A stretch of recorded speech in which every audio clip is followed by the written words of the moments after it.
Kayo ang dahilan kung bakit di ako sumuko sa mga bagay na kung ba't ang luha ko'y tumulo. Ito ang mensahe ko upang aking ipahatid sa mga tropa, kaibigan, kapangkat at kapatid. Pasasalamat kong kay tagal ko nang gustong sabihin. Ang puso ko ang gumawa nitong aking awitin. Para sa inyong lahat, ito ang tanging paraan. Sa mga taong para sa akin ay palaging nandyan. Hambog. Kayo ang dahilan kung bakit di ako sumuko sa mga bagay na kung ba't ang luha ko'y tumulo. Ito ang mensahe ko upang aking ipahatid sa mga tropa, kaibigan, kapangkat at kapatid. Pasasalamat kong kay tagal ko nang gustong sabihin. Ang puso ko ang gumawa nitong aking awitin. Para sa inyong lahat, ito ang tanging paraan. Sa mga taong para sa akin ay palaging nandyan. Upang ako'y mabigyan ng kalakasan ng loob at manatili na nakatayo at di patataob na kahit na anumang pagsubok na nagdadatingan. Di ako takot pagkat alam kong may malalapitan. Pag ako ay mayroong problema na dinadala, akala ko ako'y nag-iisa, ngunit hindi pala. Alam nyo ba kung bakit?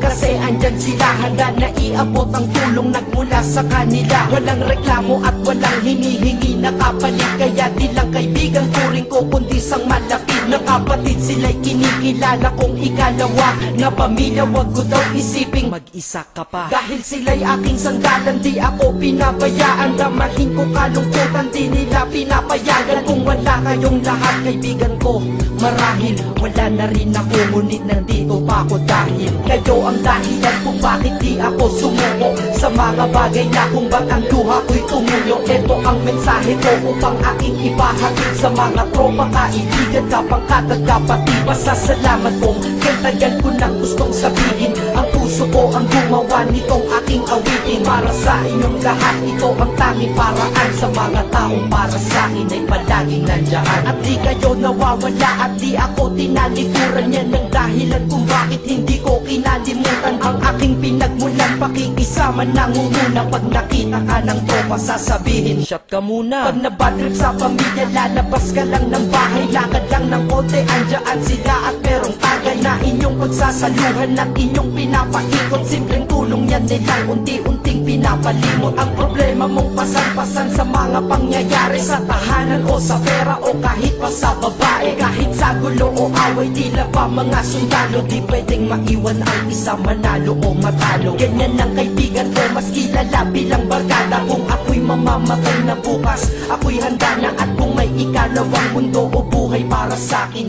sana magiging tropa ko kayo pa rin. Kayo ang dahilan kung bakit di ako sumuko sa mga bagay na kung ba't ang luha ko'y tumulo. Ito ang mensahe ko upang aking ipahatid sa mga tropa, kaibigan, kapangkat at kapatid. Pasasalamat kong kay tagal ko nang gustong sabihin. Ang puso ko ang gumawa nitong aking awitin. Para sa inyong lahat, ito ang tanging paraan. Sa mga taong para sa akin ay palaging nandyan. Kaya ako'y kontento na dahil kayo'y naging parte ng buhay ko. Sa kabutihan nyo, paano ko gagante? Magtatawagan ng mga tropa, kita-kita lang sa kanto. Pagkatapos didiskarte ng pitselyosi at baso. Papaikot ang sombrero para mag-ambag ang tropa. Kahit 20 pwede na, basta lamang makatoma.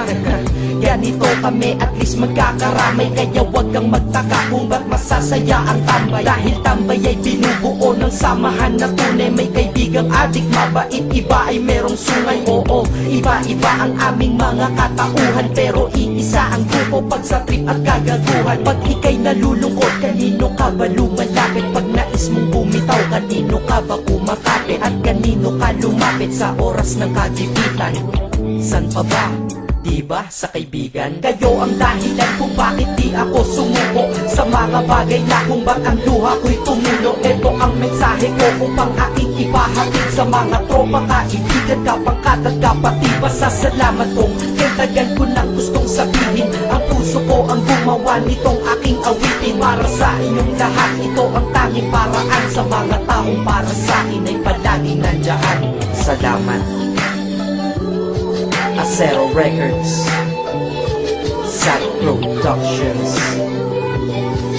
hambog ng Sacro Crew.